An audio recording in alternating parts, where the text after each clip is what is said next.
मिट्टी से नहाए हैं, तो मिट्टी से नहाया सर में खुद नहाए। जी जी जी जी। तो उस मिट्टी को जब तो उस मिट्टी को जब लेते हैं बुजुर्ग वो विद्वान सूंघते हैं तो उसमें गुलाब की महक आई। तो उस मिट्टी से कहते हैं, मिट्टी तो गुलाब है या अंबर? तो उसने कहा हुजूर, ना मैं गुलाब हूँ ना अंबर हूँ, मैं गुलाब के साथ कुछ दिन रही, मेरे दोस्त की दोस्ती मेरे अंदर असर कर गई। तो अगर हम कामयाब लोगों के पास बैठेंगे तो उसकी दोस्ती हमारे अंदर असर जरूर करेगी, कुछ ना कुछ मामला जरूर आएंगे। ये बुलंदी की एक सीढ़ी है। क्या कहा है? खुद को अपने काम में व्यस्त रखो। और आखिरी बात क्या है? आखिरी बात बड़ी कीमती है। कहते हैं कि हमेशा अपने गोल पर फोकस करो। गोल समझते हैं? अपनी आखिरी मंजिल। मंजिल समझ रहे हैं? जैसे कि हमको निकलना है यहाँ से दिल्ली, सफ़र तो लंबा है और पैदल अगर जाना हो, रास्ते में दिक्कत होगी, परेशानी होगी, बहुत दिक्कतें आ सकती हैं, है ना, जंगली एरिया हो और दीगर चीज़ें हैं, तो हमारी निगाह कहाँ रहती? सोच कि यही रास्ते में भूल जाते हैं, फैजाबाद और लखनऊ पहुँचने के बाद ये भुला जाएंगे, यही रह जाएंगे। यही रह जाएंगे क्या? सोच तो, गोल तो हमारा दिल्ली का है, सोच तो हमारी क्या है? दिल्ली। हमें दिल्ली पहुंचना है। तो हमेशा अपने गोल पर फोकस करो। हमें ये करना है, हमें ये करना है, हमें यहाँ पहुंचना है, हमें ये हासिल करना है, हमें फला को जीतना है, यहाँ सीखना है। अपने गोल पर हमेशा फोकस करते रहो, बराबर रट्टा लगाते रहो, बराबर अपने आप से करो। कभी कभी अपने आप से अकेले में बातें भी कर लिया करो।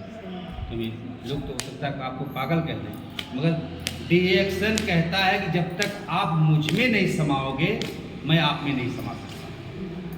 ये डिएक्शन कहता है तो पहले आपको मुझ में समाना पड़ेगा, मतलब हो जाओ इसी में, इसी के हो जाओ, फिर देखो कैसे बुलंदी मिलती है। 3 साल, ज़्यादा नहीं, 3 साल खाली इसके हो जाओ और ये जब तक जिंदा रहोगे आपकी मदद करेगा, आपकी आने वाली कई पीढ़ियों की मदद करेगा।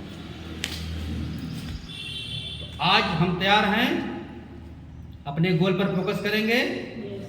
ये इरादा बना लीजिए दिल में, ये सोच लीजिए और अपने आप से वादा कर ले। हम यहाँ बैठ कर सिर्फ अपने से वादा करें, किसी और से वादा करेंगे तो वादा टूट भी सकता है ना। और जब अपने से वादा करोगे तब नहीं टूटेगा, क्योंकि इंसान जीतना हमको है ना,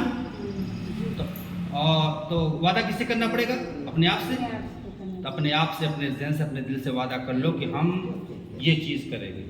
बस ठान लीजिए, कोई काम मुश्किल नहीं। और नहीं ठानोगे तो पानी पीना भी मुश्किल है। अगर नहीं ठानोगे पानी पीना भी मुश्किल है, बैठे हो यहाँ से उठना भी मुश्किल है। अगर आप सोच करके ना उठे हम यहाँ से उठ जाएं, बैठ के उठ नहीं सकते। तो अगर आप ठान लेते हैं तो आपको कोई काम मुश्किल नहीं।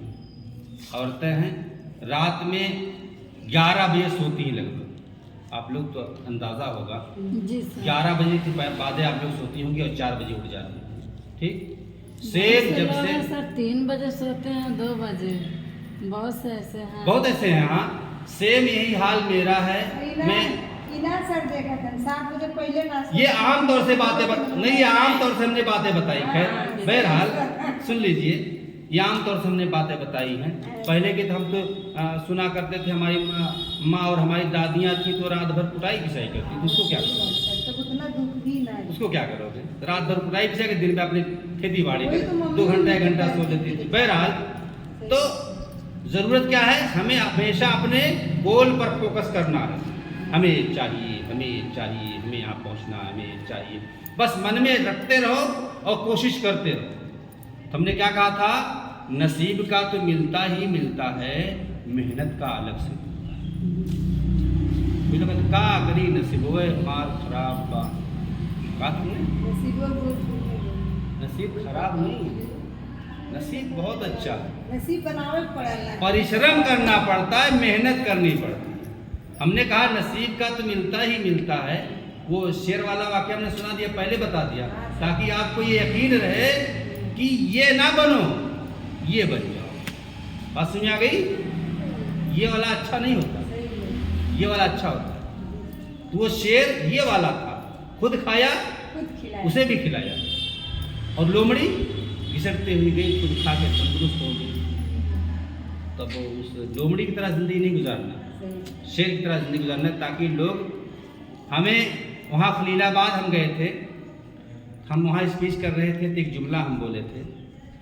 तो प्रदीप कुमार माझी सर ने कहा कि हजरत जी की कौन सी बात आप लोगों में सबसे अच्छी आई। एक औरत खड़ी हुई और बड़ी प्यारी बात कही। एक जवान थी रेखा जी की तरह खड़ी हुई, कैसी क्या है, खड़ी होने के बाद कहती है कि हजरत सर ने कहा था एक जुमला, पढ़ने लायक कुछ लिख जाओ। सुन ले, बड़ी कीमती बात बता रहा हूँ। उस खातून ने, उस औरत ने कहा कि हजरत जी ने कहा था, वो बात मुझे बहुत पसंद आई कि पढ़ने लायक कुछ लिख जाओ या लिखने लायक कुछ कर जाओ। लिखने लायक मतलब इतिहास, इतनी मेहनत करो अपने जीवन में कि इतिहास बन जाए। करेंगे, मेहनत करेंगे ना? बिल्कुल, अपने आप से वादा कर लो और मेहनत करने के लिए तैयार हो जाओ। पढ़ने लायक कुछ लिख सकते नहीं, बहुत बड़े विद्वान तो है नहीं, बहुत बड़े लेखक तो है नहीं हम, है ना? कुछ वाकया लिख जाएं, कुछ किताब लिख जाएं कि लोग पढ़ें, और अगर ये नहीं कर सकते तो लिखने लायक कुछ कर सकते हैं। लिखने लायक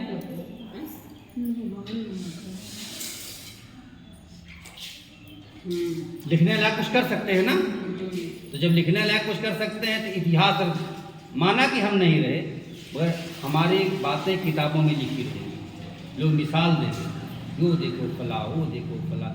एक दिव्य जोशी सरकार करके एक हमारे रिएक्शन में थे, दिव्य जोशी सरकार, बहुत अच्छा थे, एकदम ऑनलाइन इतना लाजवाब। उन्हीं की बातें सुनकर मैं मोटिवेट हुआ हूँ। जुमा के दिन, शुक्रवार के दिन उनकी मीटिंग रहती थी, हफ्ते में एक दिन ऑनलाइन जब होता था। मैं कितना भी बिजी रहूं मगर उनका प्रोग्राम जरूर सुनता था। एकदम एक प्रोडक्ट के 50 फायदे अगर होते तो 50 फायदे किताब के जरिया, साइंस के जरिया वो बयान करती थी। ये फायदे, ये फायदे, ये फायदे, ये फायदे, ये फायदे, उट्टी के लगाते जाते एक प्रोडक्ट के फायदे। कोई मामला होता, मंजन का फायदा बताना रहता, 50 फायदे बताते, और आप गूगल पे सर्च करके देखते तो सेम वही बातें रहती। और हकीम भी, बहुत बड़े डॉक्टर भी थे, मगर इत्तेफाक अब हमारे दरमियान नहीं है। उनका देहांत हो चुका है, हमारे दरमियान नहीं है, मगर लिखने लायक वो कुछ कर गए, इतिहास बना दिया उन्होंने। तभी बैठकर हम यहाँ जिक्र कर रहे हैं उनकी बातों का। वो लिखने लायक कुछ कर गए, बस यही करना है अपने आप में। तो क्या हमेशा होना चाहिए अपने ऊपर? हमेशा गोल पे फोकस होना चाहिए। कहाँ? गोल पर। बात फिर से सुन ले, पूरी बात एक मर्तबा में। सबसे पहले अपना लक्ष्य बनाओ, बनाएंगे जरूर। अपनी बॉडी को फिट करो, अपनी बॉडी को फिट करेंगे बिल्कुल। किसी का इंतजार मत करना कि सीनियर आई है तब चले और जूनियर आई है तब चले ना, चल पड़ो। वो लोग आते रहेंगे, वो लोग आते रहेंगे, अपना काम निकल करने। तब क्या करोगे? किसी का इंतजार नहीं करना है। चौथी बात, आलस को जिंदगी से निकाल देना, सुस्ती ना करना कभी। चलो ठीक है, बाद में चलेंगे, बाद में खाएंगे, बाद में करेंगे ना, सुस्ती निकाल देना है, भगा देना है। पांचवी बात, खुद को अपने काम में व्यस्त रखो ताकि किसी की बुराई ना करो। अपने आप को जब बिजी रखोगे तब किसी की बुराई करोगे? बिल्कुल मौके नहीं। छठी बात क्या है? हमेशा अपने गोल पे फोकस करो। बस ये 6 बातें अपने दिलो दिमाग में बिठा लीजिए और ईमानदारी के साथ ये रिएक्शन का प्रोडक्ट खाएं, खिलाएं, बताएं। अब जो हम बोएंगे वही मिलेगा। अगर हम अपने जूनियर के साथ, अपने मातहत के साथ, जो हमारे नीचे, उनके साथ ईमानदारी पेश करेंगे तो हमारे साथ ईमानदारी होगी। और हम उनके साथ अगर नाइंसाफ़ी करेंगे तो अपने साथ नाइंसाफ़ी तय। ये हकीकत है। ये बुजुर्ग कुछ खातून हमारी माँ बैठी हैं, पूछ लीजिए अगर मामला कुछ ऐसे रहे होंगे कि इनके साथ क्या हुआ है जवानी में, अब इनके साथ क्या हो रहा है, तो जो हम जो करते हैं वो हमको वापस मिलता है। और कभी कभी ऐसा होता है कि जो हम करते हैं उसका सूद ब्याज सहित हमको मिलता है। यह हकीकत है। तो जब हम ईमानदारी पेश करेंगे तो हमें ईमानदारी मिलेगी, और जब हम मेहनत करेंगे तो हमें मेहनत मिलेगी। आज हम तनहा हैं, कल हमारे साथ एक पूरी टीम होगी, हमारी एक फौज होगी। तो हम अगर एक एक घंटा सबके सब काम करेंगे तो 100 लोग कितना आया हमारे दरमियान में 100 घंटा। और हम 100 घंटा काम तो कर नहीं सकते 24 घंटा में। करेंगे 24 घंटे में 100 घंटा काम? नहीं हो पाएगा। 24 घंटा में 12 घंटा 15 घंटा ड्यूटी करने में तो कलेजा मुँह को आ जाता है, और जब एक टीम हो जाती है, एक ड्यूटी हो जाती है तो बहुत आसान हो जाता है। तो अपने आप में इरादा बनाओ, खुद फिट करो, अपने आप को फिट करो और डिएक्शन जम के करो। करेंगे डिएक्शन नंबर 1, डिएक्शन नंबर 1, डिएक्शन number 1। Good morning, good morning.